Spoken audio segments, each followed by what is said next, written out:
Okay, welcome back on our Motzi Yom Tov marathon on this Tuesday evening. Don't forget, tomorrow night, Shir is at 8:20. Shir is at 8:20, followed by a Chumash Shir, as I plan Be'ez Hashem to be broadcasting back in our flagship station at Fairways, Lakewood, New Jersey, and I'm looking forward to get back to our home base at the Agudas Yisrael Beis Zev, and we are holding now bottom line of Daf Samach Aleph from base. Remember, after the Shir, we will also do two Mishnah Yomis, not one Mishnah Yomis, but two Mishnah Yomises. Now, let's try to mute Gedalia. Okay, all right. Says the Gemara, Amar Rav Nachman Yitzchak, my time at Rabbi Lazar. What's the reason that Rabbi Lazar holds that there is restitution? That if I take from Nachman interest, he could go to court and retrieve it from me. Says the Gemara, the Amakra, because the pasuk says in relation to Ribis, v'chayach and your brother should be able to live with you. Ahaderle, I return the interest to Nachman kiyechi denechi, in order that he should be able to live. Says Rav Yochanan, I v'chay achichi imach my avidle. What does he do with this? V'chay achichi imach. What does he do with this drasha? He uses it for a famous drasha. Here we have Reuven and Shimon. They're both traveling, and they're in a desert, and they get lost. And Reuven has enough water that he could survive. But if they share it, they're both going to die. So the Gemara says, Rabbi Yochanan, he uses it for that which we learn in the Brisa. Two people are traveling on the road, Reuven and Shimon. And one of them had a flask of water. If they share it, Mesim. Im shaisim shneim mesim, they'll both die. Vim shaisa echad mehem, but if Reuven drinks it, then magir liyishav, he'll survive. Dorish ben Petura, very interesting thing. Ben Petura says that they should share it and die. Mutav yishtu shneim v'yamusu, they should share it val yira achas mehem b'misasa shel chavera. Rather than one should see his friend die by not sharing. That's a very amazing thing. In other words, a Jew should prefer to die than to drink and watch his friend die. At Shebor Rabbi Akiva v'limed, until Rabbi Akiva taught v'chai achicha imach. The only time you have a mitzvah of chai achicha, it's if it's with you. But if you're not going to live, then chayecha kaidman l'chayecha bercha. So if it's your water, you could drink it and survive. Meisvei. So the Gemara now is going to ask about this machloikis. We have a machloikis over here between Rabbi Yochanan and Rabbi Eliezer, whether ribis is retrievable b'dayan. Now this doesn't mean that I shouldn't give Nachman back the ribis. The only question is can he demand it from me in court? So Meisvei haniach lahem aviyim mois shel ribis. If let's say Yaakov took ribis and he died and he left his children money of ribis, afal pi sheyoidin shehein shel ribis, even though they know that it's ribis, einon chayovim la'achzirin, they're not required to return it.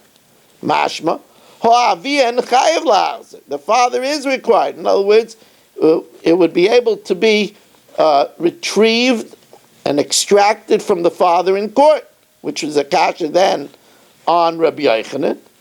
So the Gemara says no. The father would also not have to return it. But since it says in the Sefer,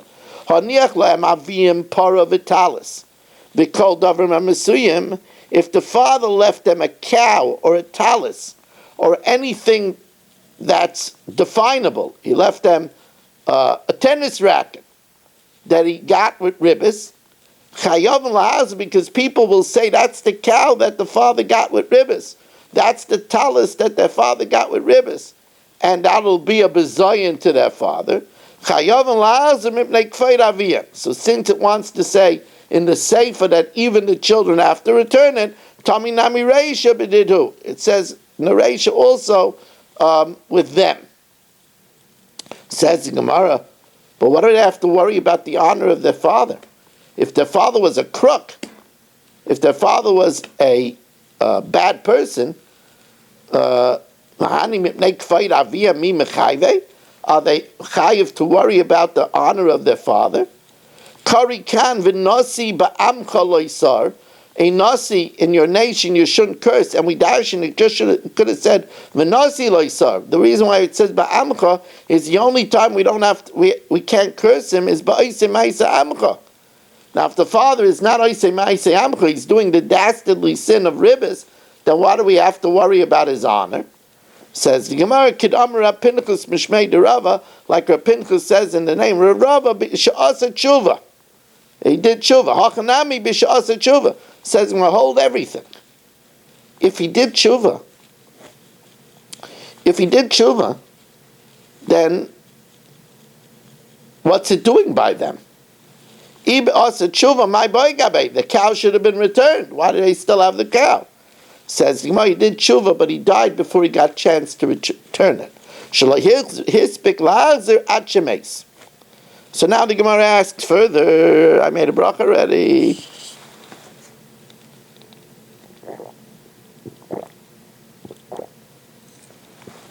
You know, it's a very beautiful thing to be able to learn right after Yom Tov.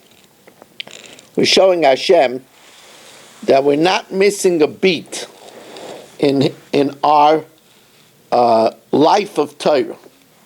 So although a person could be tired, so you'll say, how can you be tired? You slept in the afternoon. A person could be tired from all the eating. There's many reasons why a person could be tired. A person might want to get a night's sleep in order to get ready for a work day tomorrow. So bravo to all of you for coming and learning a two big blot on this Matzah Yom Tov.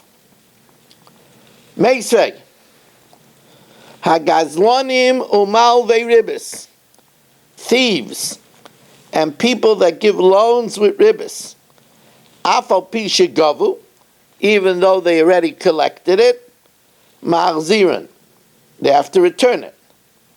Says Gemara, Gazlonim, my afal pi shegavu, a thief doesn't collect.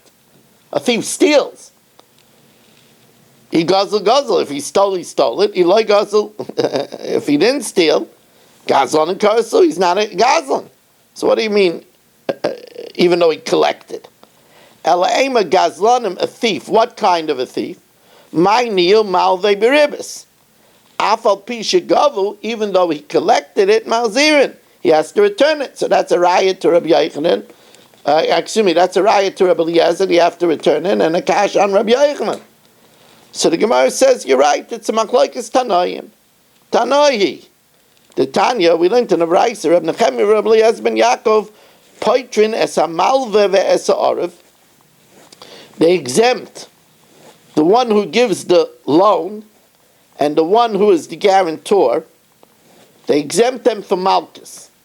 Now we know that there's no malchus by a lav hanitik la'aseh. There's no malchus by something that could be corrected with a positive action. And that, like for example, you don't get malchus for stealing because there's a mitzvah of Eisha v'sagzei la'asher gazel. There's no malchus for leaving nicer from a carbon, because there's a takana. It says, you burn it.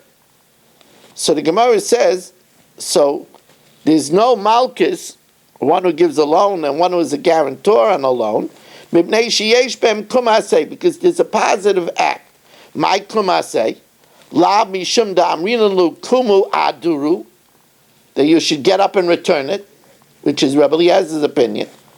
Now, since the Tanakama says there is malchus, that means that he holds that there's no mitzvah to return it, which would be like Rabbi Yochanan.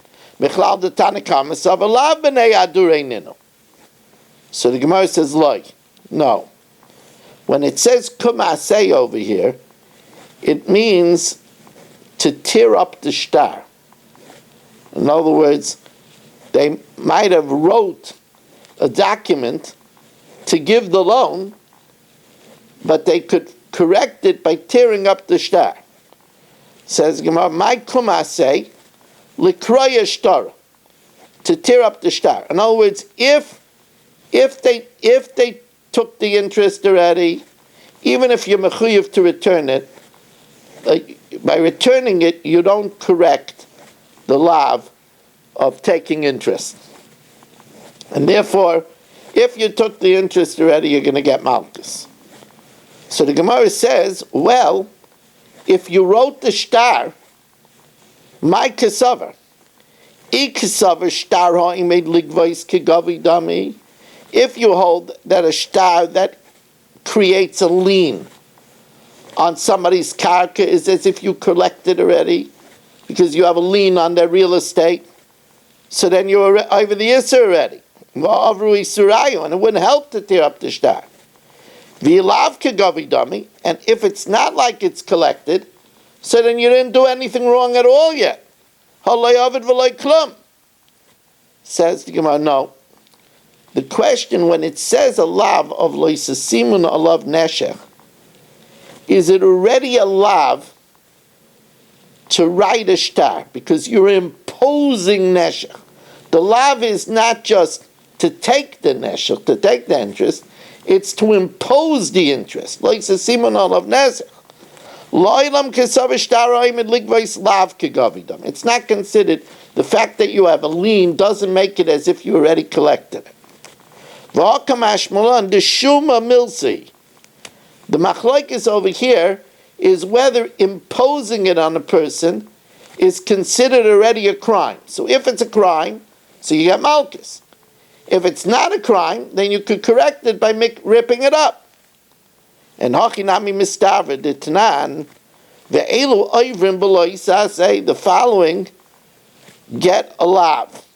Hamalvet, the one that gives the interest, va'aloiva, the one that takes the interest, ha'arev, the guarantor, va'edim, and the witnesses. So bishlai makulu ovid maisa. They all do an act. The malva does an act by giving the loan with interest. The loiva does an act by taking the loan with interest. The arev will pay the interest if the loiva fails. What did the witnesses do? The witnesses are part of imposing the interest. Because the interest is not imposed unless there's witnesses on the shtar. Shmamina. Rav Safra. Now Rav Safra says a rule over here. Interesting rule. Kol she'ilu b'dinehem moitzian meloiva lemilva. If in the laws of the Gentiles we would take it from the debtor and give it to the creditor, b'dinenu, in our court, marzirin memilva leloiva, we return it from the creditor to the debtor. So what we're saying is that if in Gentile law we would say that the loiva, the debtor, has to give it to the creditor, then b'dinenu, in our law, machzira memilva l'loiva, we make the creditor return it to the loiva. Kol she'ilu b'dineim, but in Gentile law, ein moitziim l'loiva l'milva, they won't enforce that the debtor has to give it to the creditor. Then b'dinenu, in our law, ein machzira memilva l'loiva, we don't make the creditor restore it to the loiva. So Amalei Abaye Rav Yosef. So Abaye says to Rav Yosef, "Uklalu is this a true principle? V'harei sa b'sa. Now remember we said that you're not supposed to, unless there's a fixed rate and the person already has, or the person has wheat already in his possession, I can't give Shelley a saw and tell him to pay it back in 3 months. Because in 3 months that saw might be worth more, and if he pays it to me, he's giving me ribbis. So harisa b'sa the b'dineim moitzian meloiva l'malva. They make the loiva pay the sa to the malva. Ubedinenu, and in our din, since sa b'sa is only the rabbanan, ein machzirim malva l'loiva. If I did that unlawfully, they don't make me return the excess to Shelley.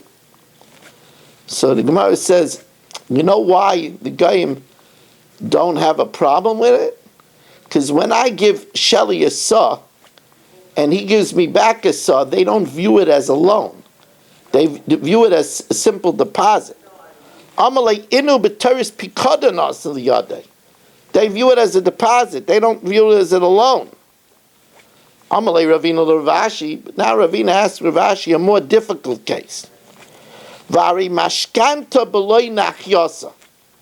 Now here is a case where I give Shelley $1,000 loan or $10,000 loan, and Shelley gives me as collateral a vineyard, and I could eat the grapes from the vineyard. Now, the only way that that's legal is if I deduct from the debt that which I eat. Because if I didn't deduct from the debt that which I eat, so that which I'm eating is ribbis on the money.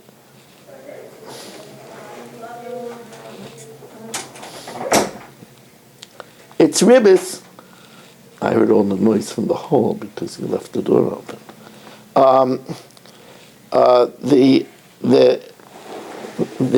It's ribbis. Again, I'm sorry.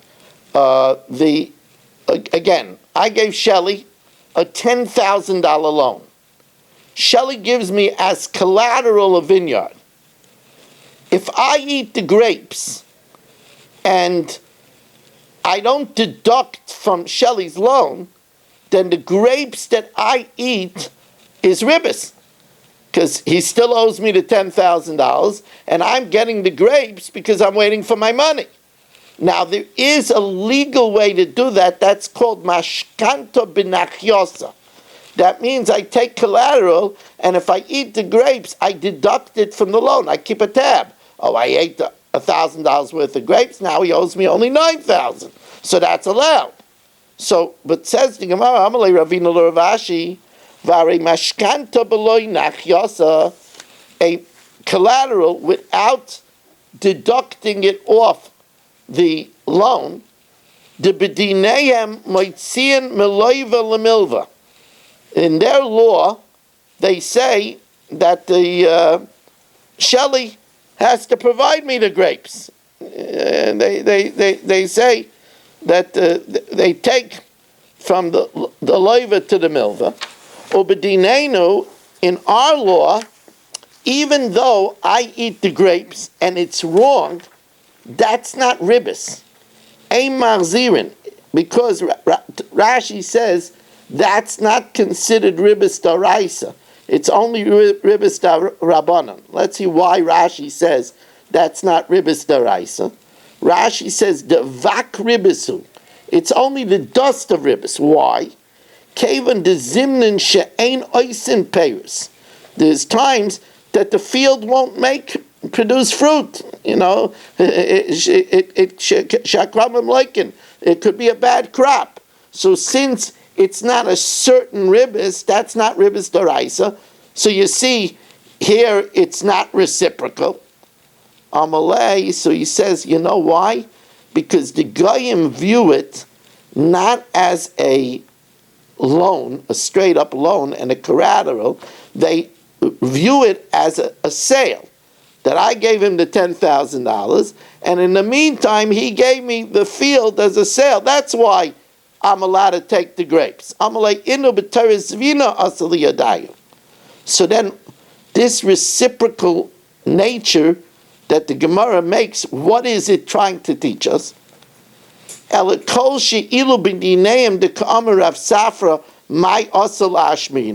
it coming to teach us? Says the Gemara,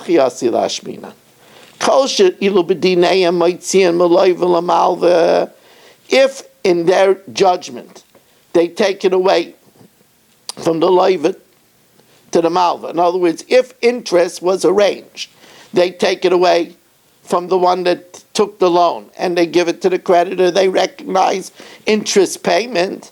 In our law, we make the creditor return it back because we hold like Rebbe Eliezer, that it could be that ribis ketzutza can be taken b'dayanim, or ma'ninu b'ribis ketzutza, or could Rebbe Eliezer. However, kol she'ilu b'dineim ein if in their law we don't take it, b'dineinu ein machzirin. What's that? What does that mean? It's talking about ribis mukdemes. If a person There is a practice where a person wants a loan, so he gives you an advance gift in order that you should give the loan.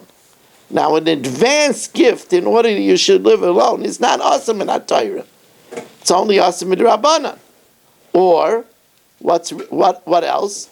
Or ribis mucheres, where I give you a loan, and you return me the money, and then afterwards you give me a gift. Again, that's not biblically forbidden, and in such a case, you can't demand the money back. Now, we learned in the Mishnah, Ketzad. Now, here we have the example of the ribis d'Rabbanan. So let's go over the case in the Mishnah of this ribis d'Rabbanan. Let's go over the case. This is a novelty to us, so let's go it over again because we're going to really do an analysis of this case. So what's the case?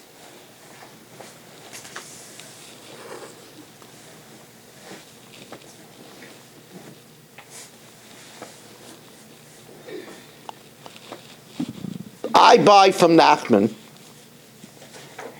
chitin, wheat, for a dinner of zav, which is 25 silver pieces. I buy from him a kur of wheat for 25 silver pieces. And that's the rate. Now, Nachman doesn't give me the wheat right away. He owes me the wheat.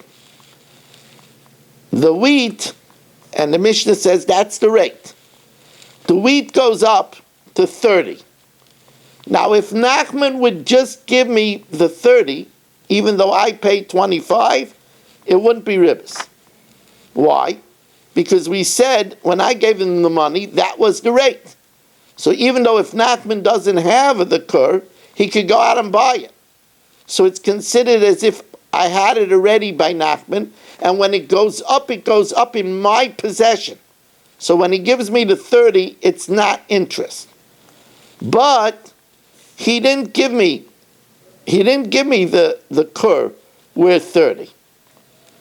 But rather, Amrulai, I tell him, Nachman, I need my kur. Tain li chitai, I need my kur. Shani reitzel meichram, because I want to sell that kur and buy with it wine. I need wine for Pesach. So Nachman tells me, look, I know it went up to 30. Consider it as if you have 30 dinrei kesef by me, and I'll give you wine for when 30 dinrei kesef.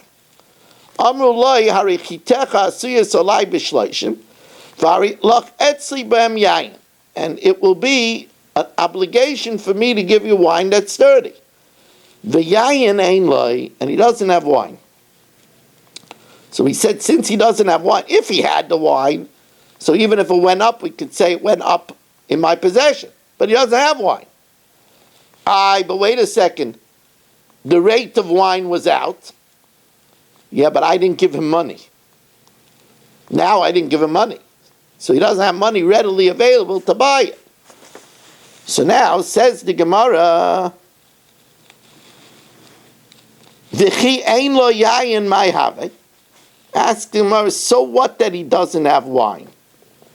V'ab Tanya, we learned in the Brisa, in Paiskin ala Peiris, at sheyotza hashar. You can't make up on fruit until the price is out. Yotza hashar, but once the price is out, Paiskin, you could make up, afal pisha ein lezeh, even though Nachman doesn't have it, yesh lezeh. So, if you remember, I told you that the difference is that right now I'm not giving Nachman any new money. I gave him money originally for the wheat, but that was a while ago. Then the wheat went up to 30, and now I want my kur, which is worth a 30, so I could buy wine. He says, look, I'll give you the wine worth 30, but he doesn't have wine. And even though the shah went out on the wine, but he doesn't have money right now. So Amar Rabbah, as the Gemara tells us, Amar Rabbah masnisim b'bola choy b'demei maskina. It's talking about where Nachman accepts the value of 30, what it's worth now. Ukiditanya, and that's not allowed, because we learn in a Brisa,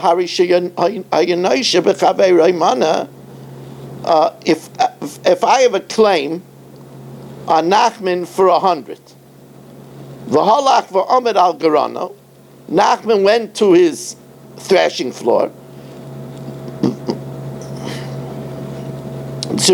I had a claim of Nachman for 100. I go to Nachman's threshing floor, and I say, I want my 100, because I want to buy with it wheat.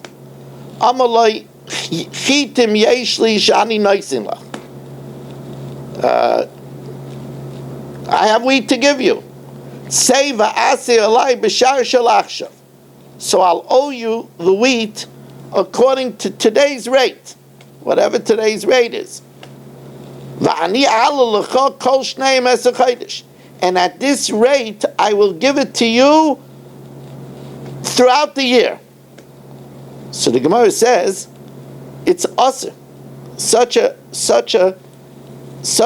transaction is forbidden. Why?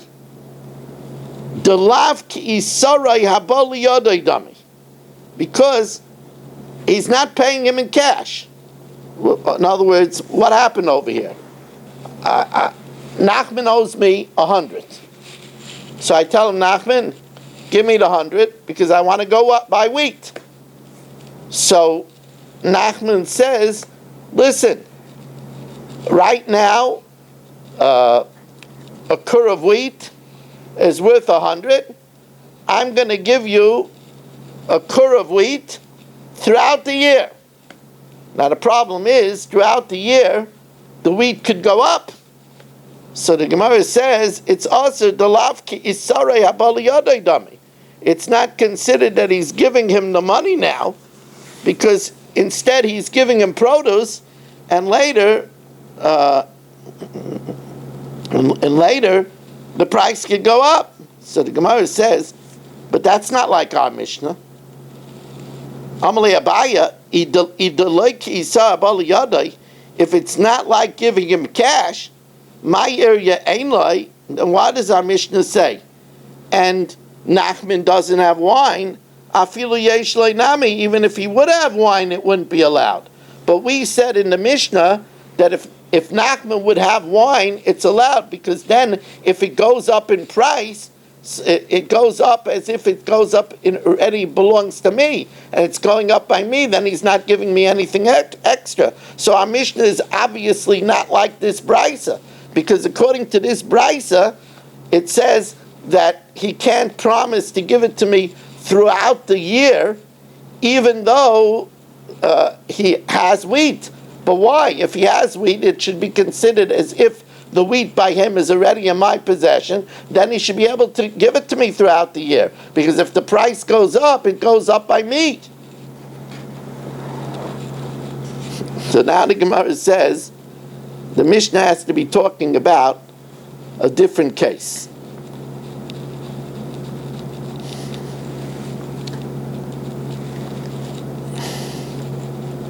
I have to make a decision now and decide whether to save this case for tomorrow. This is a very complicated case, and it goes into tomorrow's daf. Only thing is, tomorrow is the Chumash year. Even so, I think the Olam put in a lot of effort already, and we have to learn 2 sets of Mishnayos. So we're going to stop over here.